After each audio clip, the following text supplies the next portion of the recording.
Welcome back, ladies and gentlemen. This is the Bearable Bull here. And I got this aggressively average content for you today. As ladies and gentlemen, the XRP agenda is ramping up at an accelerated rate. I want all of you to notice what is going on in the atmosphere regarding XRP right now. Smart contracts coming. Lawsuit over.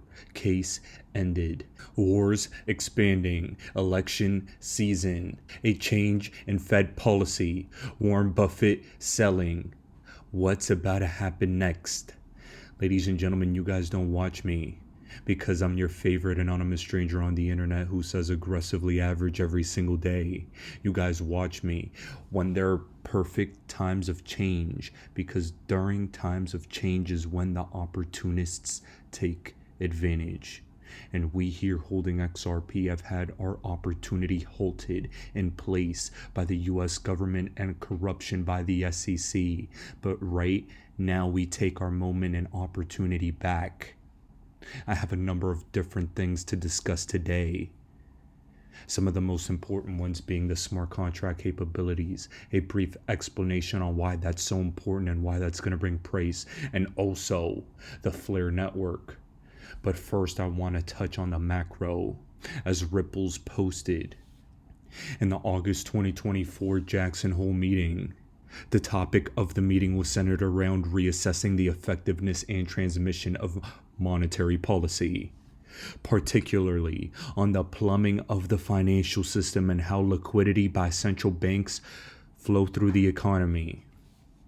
Ladies and gentlemen, the reason this is important is because Brad Garlinghouse has come out publicly in interviews and called Ripple the plumbers of the financial system. And quite frankly, I'm calling him Super Mario moving forward. And you know what's I actually just found out Mario was a plumber. Like, I saw the pipes in the stupid game, but I didn't know the damn backstory. I never understood the damn pipes. Mario's a plumber, just like Brad Garlinghouse. But regardless, my friends, this is an example of how you have to decipher the lizard talk. You have to look at the language they use because it is universal. When a message is sent out by the system, the language is universal and the NPCs follow whatever the lizards say. But right now, in this moment in time, you have a brief opportunity to decipher and read through the lines and position yourself correctly. We are in the eye of the storm in regards to this massive change happening on a planetary level. And right here, the BRICS digital payment system that started September 1st will not have the dollar used. The BRICS faster payment system is live and online. It is similar to FedNow. Allowing individuals to make interbank transfers using your phone number. Operates 24/7, 365. Transfer fees are low or near zero. 200 banks are online, and users can receive and pay purchases using QR codes directly from the Bank of Russia. Do you see what's going on here, my friends? Every single country on the planet is going towards these faster payment systems. When people sit in the background and discuss how silly it is to believe, XRP is not being used in XYZ system. Not everything is about XRP. That is 100% true. But when you see the systems going digital money being used, it is the death of one generation's habits. We live in a smartphone QR code TikTok society, and people want money fast. Money gets faster on the internet. And they're making this economy for the new generation that's more tech savvy. This is a fantastic series of events for the XRP community. All these countries in the BRICS nations have ties to Ripple and XRP. America has ties to Ripple and XRP. All these systems going online at the same time is no coincidence. And I can't stress that enough. Now, ladies and gentlemen, let's pivot our attention to something historic happening right now. Sven Henrik has pointed out the fact that the Fed will cut rates for the first time this cycle on September 18th. And it was that exact same day, September 18th, the Fed first cut rates in 2007. That means if the same exact thing happens again, we shall see a cataclysmic 2008 style crash next year, September 2025. And for right now, we should begin to see a pullback after rate cuts and then heading into quantitative easing into infinity and beyond for a bull market blow off top cycle. Are you ready? Because that's what I'm anticipating. Ladies and gentlemen, we've been talking about Q4 into Q1 2025 being the ideal period for crypto to explode. And like clockwork, we are here with the rate cuts heading into expansion. And I'm so excited. And I just can't hide it. Ooh. And here, Blockchain Backer shows a visual representation of the start of the first Fed rate cuts, September 18, 2007, and how that is likely to correlate this time around. I expect a pullback in the stock market, but at the same time, I'm getting more and more bullish on XRP. The big reason is because of this. Jungle Inc. had a particularly fascinating post that I want to review with all of you about Ripple's strategic pivot with smart contracts on the XRP ledger. And we're going to dive deep into what's really going on.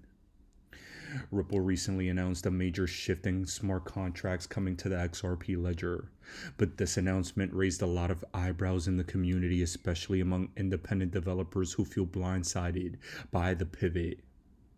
For years, Ripple's leadership, including David Schwartz, maintained that the XRP ledger was a fixed function ledger where smart contracts didn't belong, instead pushing for other networks like EVM sidechains and Zahao to handle programmability. But now Ripple is all in on bringing smart contracts directly to the XRP mainnet. Ladies and gentlemen, this is one of the big reasons you've seen Solana and Ethereum hit new all-time highs and continue to explode. Smart contracts are so important, but it's been hard to gain traction for XRP, including the lawsuit as well, because of the lack of that capability. But right now, the independent developer community, particularly those involved with XRP Labs and the development of hooks, a layer 1 smart contract solution, were seemingly left out of the loop in regards to this.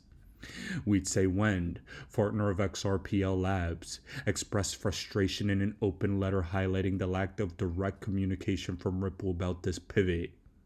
And we'd say Wen's follow-up post further clarifies that there was no detailed conversation about this change, only a brief message. David Schwartz responded by claiming RippleX had informed We'd Say and that Ripple had consistently supported hooks, but the tone of his response were, "You were told," reflects a disconnect between Ripple and the very community that has been driving XRPL innovation. So the question remains, what is Ripple's endgame? The Ripple CEO Brad Garlinghouse mentioned that programmability is something the XRP community has been asking for, and tied this to Ripple's broader strategy of strengthening crypto infrastructure for real-world use cases. But the suddenness of this pivot begs the question: what has changed within Ripple that now makes smart contracts an XRP ledger priority? And this is a fantastic question to ask, because I'm curious as well. Is Ripple looking to compete directly with Ether and other smart contract platforms? Or is this move part of a larger strategy to ensure the XRPL remains competitive and relevant in a rapidly evolving blockchain landscape? The ripple effect is the situation bringing light to the potential risk of a centralized approach to blockchain governance. When a single entity can unilaterally decide the future direction of a blockchain, it raises concerns about the true decentralization of the network. As Ripple moves forward with its smart contract ambitions, the broader community will need to keep a close eye on how these changes are implemented and whether the voices of independent developers are genuinely considered. In the end, Ripple's pivot towards smart contracts could represent a significant opportunity for XRP to expand its utility and eventually its price. But if handled poorly, it could alienate the very developers who have helped build and sustain the networks for years. This is a strange development, but I'm taking a bullish outlook on this. This is a necessity, in my opinion, if we're going to gain more growth of the network. And this is something I cannot ignore. Ripple and XRP have been impressing me in the most objective sense of the word. I promise you. Real world asset tokenization, smart contracts, AMMs. These will create the perfect XRP storm for price. In the words of Anders Lundberg, the growth of the XRP locked on the XRPL automated market maker looks great. This is a great sign. And remember how long it took for the TLV on Uniswap to skyrocket. And remember what happened to Uniswap the last cycle. Institutional adoption of XRP will come. And even Bob Way, a former employee at Ripple, one of the initial 10, if I remember correctly, stated, automated market makers, absent a solid fiat offering, quote, stablecoin, isn't really compelling. And that's why Real USD, the Ripple stablecoin, will propel the AMMs to new heights. Now, I know a lot of you are probably saying, Bull, what is Real USD, AMM, XRP ledger, stablecoin, this is all too technical. What's the overall point? The point I'm making here is that the strategy Ripple is implementing, now that it is freed from the XRP case, is to take care of a broader landscape of use cases. It's not just cross-border payments. Smart contracts will let Ripple and XRP dive in to so many more use cases, niches, and crypto culture. It's not even funny. This is how the price grows. And this is why every single one of you need to be extremely excited. That being said though, guys, I'm going to cap off this video for the day with a video that's not my own, as this is one of the best analysis of the Flare network that I've seen in a long time. The Flare network I've been using over the past year plus to build and delegate passive income, and soon XRP will be able to turn into FXRP and give you passive income in the form of XRP while also earning passive income in the form of the Flare token. Ladies and gentlemen, XRP and Bitcoin are coming to Flare network soon. Beta testing of F assets have been occurring and it's been progressing incredibly. And to cap off this video for today, I'm going to leave you with this video from Jungle Inc.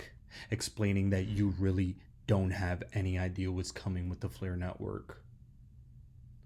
Please give Jungle Inc a follow, as he's one of my favorite creators in the XRP army and XRP OG, and clearly follows the best team in baseball, my New York Yankees. But in all seriousness, I had to post this in my video today because this year into next year is going to be the pivot point for the XRP army to truly make their mark. The Bank for International Settlements did a survey a couple years ago saying the XRP army was the most intelligent crypto community. But that intelligence has come with perpetual poverty. But with that poverty has come wisdom. And with that wisdom is going to come Flare. XRP price appreciation, Flare delegation, and XRP passive income on the Flare network. It's a fireworks display for our lifestyles.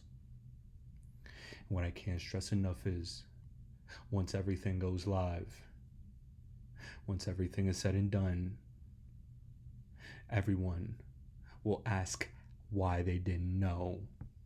Now, if you don't know, now you know.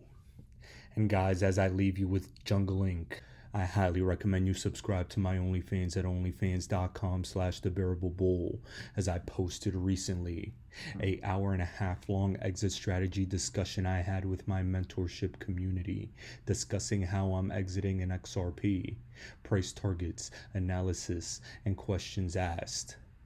Ladies and gentlemen, we're all the way back, and we're better than we've ever been before. Ladies and gentlemen, this is the Bearable Bull here. Thanks for tuning in.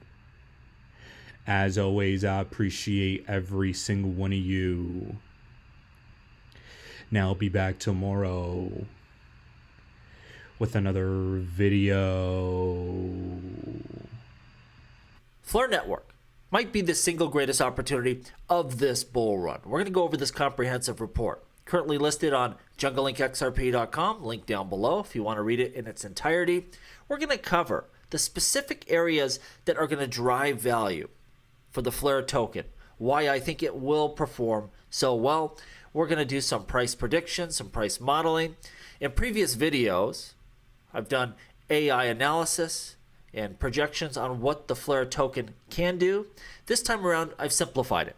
I've said, all right, what have similar tokens done in previous bull runs? And if Flare has similar success, what might that look like? Because the number one question I get all the time is, how high can this thing go? What is the actual potential, a realistic outlook for this coin?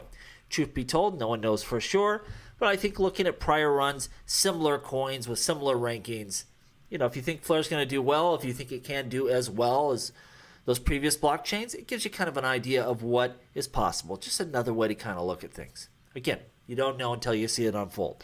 And that's exactly what we will do here. Now, I've been sitting here watching that Flare token price, trying to re-up again at, right around a cent or under a cent. We're at 1.8 cents right now. I pulled the trigger on this one, specifically because I think its potential in AI is so large. And you know what? If you pull the trigger a little early on this blockchain, you get delegation rewards, you get future airdrops. It helps kind of muffle some of those early moves. If you get in a little bit too early and you just don't know what the future holds, might not get another chance at 1 cent or sub 1 cent FLR. If we do, I'll be taking advantage of it, but I thought 1.8 cents, pretty good opportunity I added to the bag. So as we go through this, I think first and foremost, this is an interoperability play. And this is going to continue to be important as we move into this multi-chain future. You're trying to connect all these various chains, that some of them are great at payments, others are really good at DeFi, smart contracts. You want to pull Bitcoin on network, whatever it may be. We know the future is multi-chain, and interoperability is an important feature. It's one that drives Cosmos Atom. It's one that drives Polkadot, this idea of interoperability.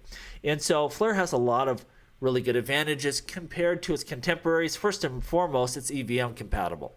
So as you're building out your applications for Ethereum and all these other EVM blockchains, it's very easy to port over and make compatible with Flare Network because at its base architecture, it's EVM. The F-asset system. Flare's unique F-asset system enables tokenization of non-smart contract assets, things like XRP, Bitcoin, LTC. These kind of just general currency coins. You're able to bring them on network. You know how that works. You can use them in DeFi systems, earn some yield from them, borrow from them, all sorts of interesting things. We'll see this bull run, how ready that system is, how used it is, but it will launch, I believe, in time for this bull run. And just the launch of F-assets should build a lot of demand, a lot of excitement, and that's great.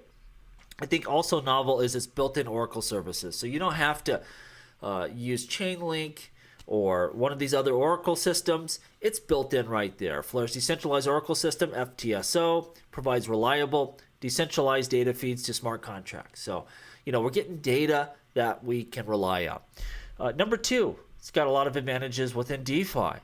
Low transaction costs. We know that drives usage on Ethereum competitors. And we saw that last time around with Binance Chain. People were trying to yield farm. It was getting wild on the Ethereum network. Those gas fees really went up in a high way. People were looking for other opportunities. Binance seized that opportunity and got a lot of transaction on that blockchain. And you've seen with the price of the BNB token has done because of that. Scalable, very high throughput, low latency chain here. Flare can support growing demand for DeFi applications, ensuring a smooth user experience. So very scalable network as well.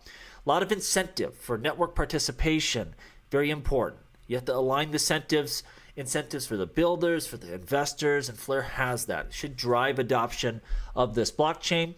And then kind of back to the first category we talked about, it's really good for interoperability. So you're going to be driving that use case of bringing on some of these currency tokens that don't have smart contracts, connecting to all sorts of different blockchains. It should, really pull a lot of that value on network and drive demand for the Flare token.